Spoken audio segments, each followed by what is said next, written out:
Hello, everyone. Thank you so much for attending our session, Capturing Publishing Efforts to the International Journal of Librarianship by the Chinese American Librarians Association, also known as CALA. We're really excited for you to be here today. And first, we want to introduce ourselves. My name is Raymond Pan, pronouns are he and him, and I'm the CALA incoming vice president and also the education outreach manager librarian at the Hoover Institution Library and Archives. And with me is Guoying Grace Liu. My name is Guoying Liu. I go by Grace. I am the editor-in-chief of the International Journal of Librarianship. I'm also a system librarian and an engineering librarian at the University of Windsor. And today we'll be talking about this International Journal of Librarianship project and how it got started. And hopefully you'll get a better perspective of the logistics. And really excited that Grace is here with me to talk about this. So we'll be covering the overview, give you a sense of who CALA is and what we are doing. Grace will talk about her role as chief editor, and I'll mention my work as a guest editor for this open access journal. So first, we wanted to give you a background of CALA in case you aren't familiar with it. In 1973, since 1973, CALA is a professional association supporting Chinese American librarians throughout the United States and around the world in supporting specifically training, mentoring, networking, and collaboration. And one of our work really is to support Chinese American librarians, library workers to gain professional development opportunities, to support their communities in serving Chinese American communities and Chinese communities at large. And we currently have over 500 members across the United States, Canada, China, Singapore, Taiwan, and Australia. And we are a National Association of Librarians of Color and a member of the Joint Council on Librarians of Color, known as JCLC. For anyone interested in learning more about CALA, anyone can join regardless of ethnic and racial background. You can check out cala-web.org. And also note that we have a lot of opportunities for mentorship, support, as well as scholarships, travel grants, and research grants, all supporting our association members. And recent examples include these two types of programming. First, the Wikipedia Editathon event with the Asian Pacific American Librarians Association, known as APALA. We are collaborating back in May to celebrate Asian Pacific American Heritage Month and Asian Heritage Month in Canada, and increasing Wikipedia entries there. And another example of our programming is with the Library Freedom Project, which is looking at health information and privacy concerns and what that means during the pandemic world. CALA was a partner for these webinars. And so we do a lot of activities that really support and promote professional development learning in different contexts, whether that's related to Chinese American / Asian American Pacific Islander experiences at large, or other areas that might be of interest to members and Chinese communities. Now I'll pass it to Grace.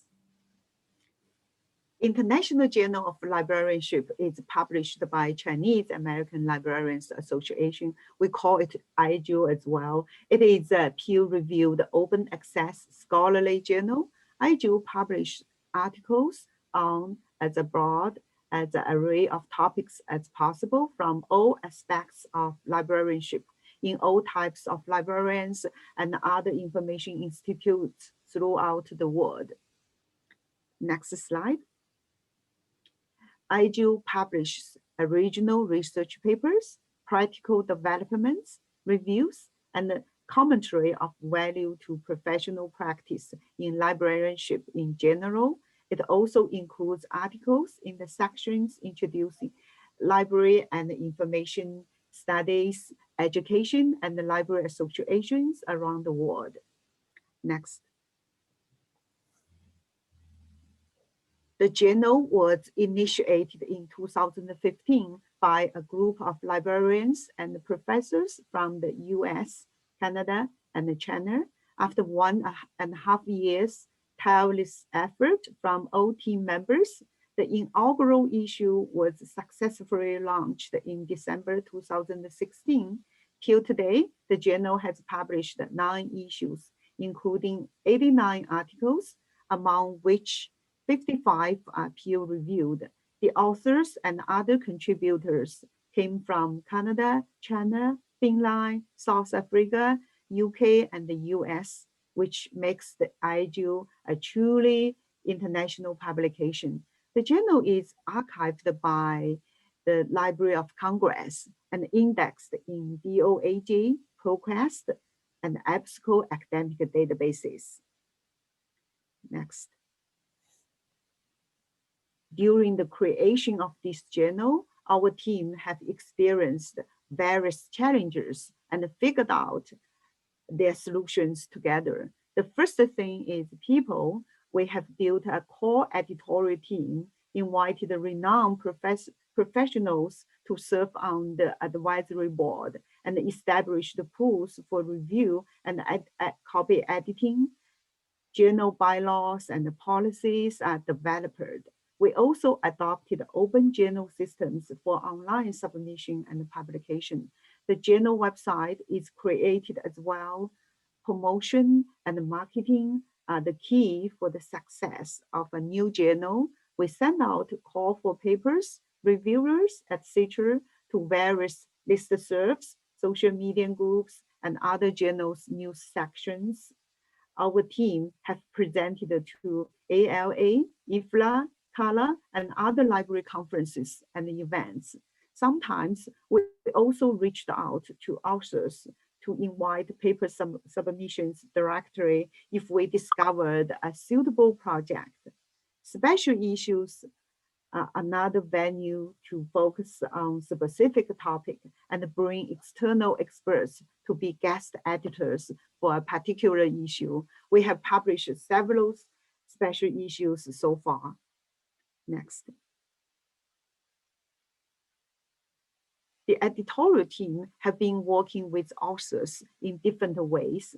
The first I would like to share is providing guidance on academic writing. Through this way, the article of building a specialized database of the culture of EE people was successfully published in 2017 in our journal. The second is consultation.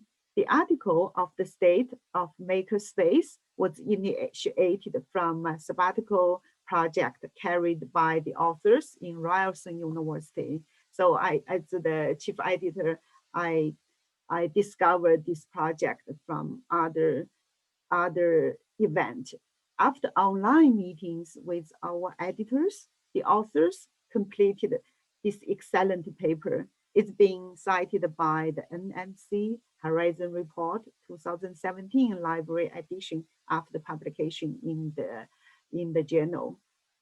When proper, we also encourage editor-author collaboration. For example, the article of the development of academic data services in Canada and China, profiles of data services at Fudan University and the University of Windsor was the outcome of the collaboration between an author in Shanghai, China, and a guest editor of IJU, who is also a data librarian in Canada. So I turn back to Ray. Thank you. Thanks, Grace.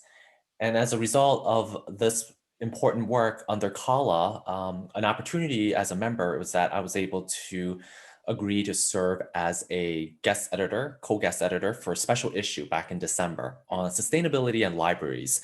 And my co-guest editor, Ulla from Finland, was able to support me in this work in terms of thinking of how global sustainability projects, papers, and experiences in libraries have changed over time, even during the pandemic.